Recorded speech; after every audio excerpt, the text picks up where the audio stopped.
Welcome! In this tutorial, we would like to familiarize you with the gameplay basics and build a small pioneer settlement. You have come to the New World by order of the Queen to settle new territory.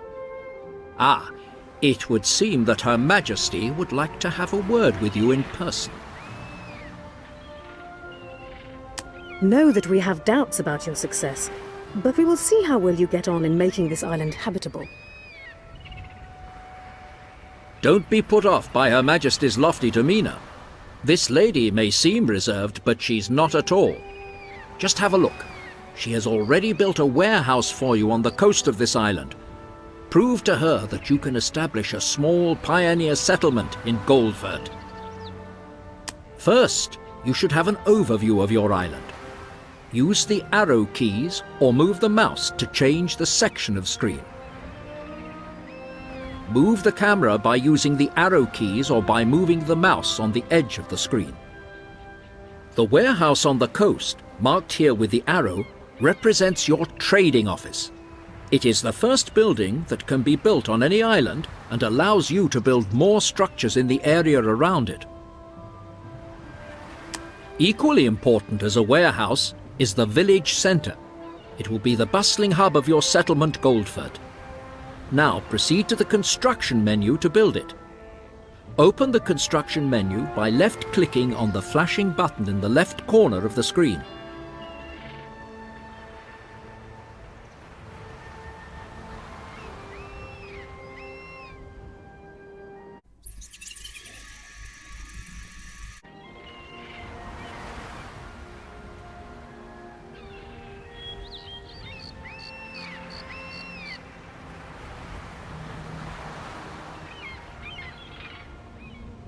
Good! The construction menu is now open at the bottom of the screen.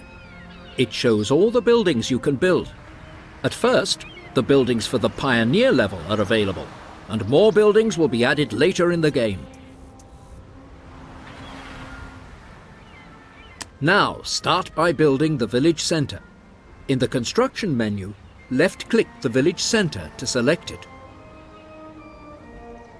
To ease your entry into the game, in this tutorial, we will provide you with some suitable construction. Excellent! You have just built your first building, an important milestone for your settlement. To settle the first pioneers on your island, you should build some houses in Goldford. In the construction menu, left-click to select a house.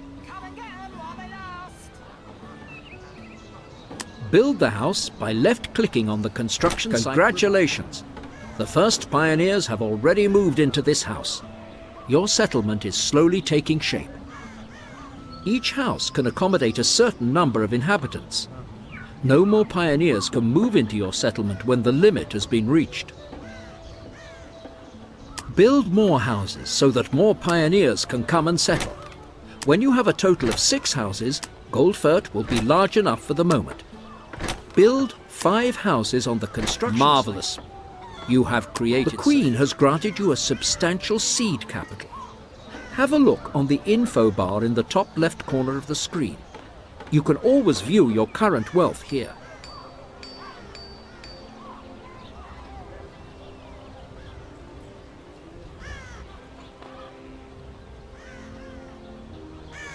Your current funds won't last forever. You must make a profit as quickly as possible. You can raise taxes to do this. The more people who live in your settlement, the more tax levies will automatically find their way into your city exchequer. In the info bar, you will see that 48 pioneers have now come to live in your settlement, who will pay their taxes honestly. The green number under your wealth indicates your current balance. As the tax income is presently higher than the operating costs for your buildings, you are making a profit. Don't worry if you go into the red during the early stages of the game. This will level out during the later phase of the game. To view information about your settlement, you can select all the buildings in the world directly.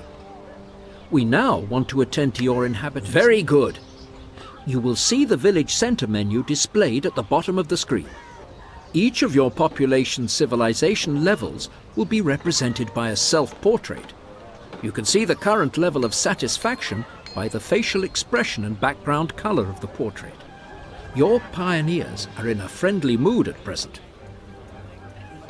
The satisfaction of your inhabitants depends on whether or not their needs are being fulfilled.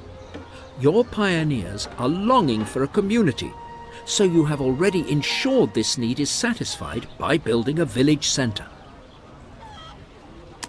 Food is also an important basic need of your population.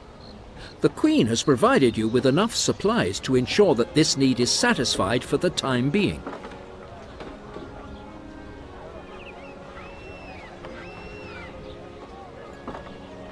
You can gain an accurate view of the stock level of your food supplies in the info bar on the top left.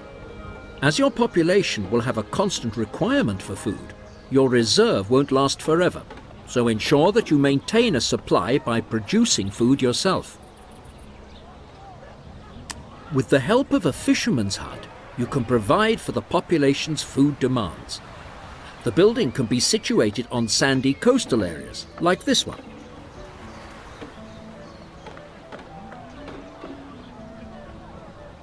The fisherman's hut requires a particular resource nearby: fishing grounds. You can see fishing grounds on the rippling water near the coast with a fish icon above it. If you move your mouse pointer over the icon, information will be displayed on the quantity of fish you will find here. Build a fisherman's hut on this sandy beach. Open the construction menu and select the fisherman's hut. Fishing grounds that are within the area of influence of the fisherman's hut are shown surrounding. The fisherman immediately goes out onto the ocean. The food production is up and running. Yet you still have something to do. The buildings must be connected via a dirt road so that the market wagons can transport the food to the island-wide warehouse. It will then be available to the population. Select the dirt road in the construction menu. In this tutorial, we will give you useful start and end points for the road connection. Later on, you will be free. Very good. When you move the mouse pointer, you will see that the road sticks to your mouse. Congratulations! You have connected the fisherman's hut and the warehouse by a dirt road. The market wagons will soon arrive to transport the food to the island-wide stock. The food supply for your settlement Goldfurt is assured for now. Time to catch your breath and have a closer look at the hustle and bustle in the village centre. Switch to close camera perspective to do this. Roll the mouse wheel forwards to zoom in closer. You can observe your inhabitants much more closely from this. Congratulations! You have built a small pioneer settlement and have successfully completed this tutorial. The inhabitants of Goldfurt are satisfied, and the Queen too has every reason to be proud of you. You can now repeat what you have just learnt in a practice game if you like, or proceed directly to the second tutorial. Return to the main menu to quit the tutorial.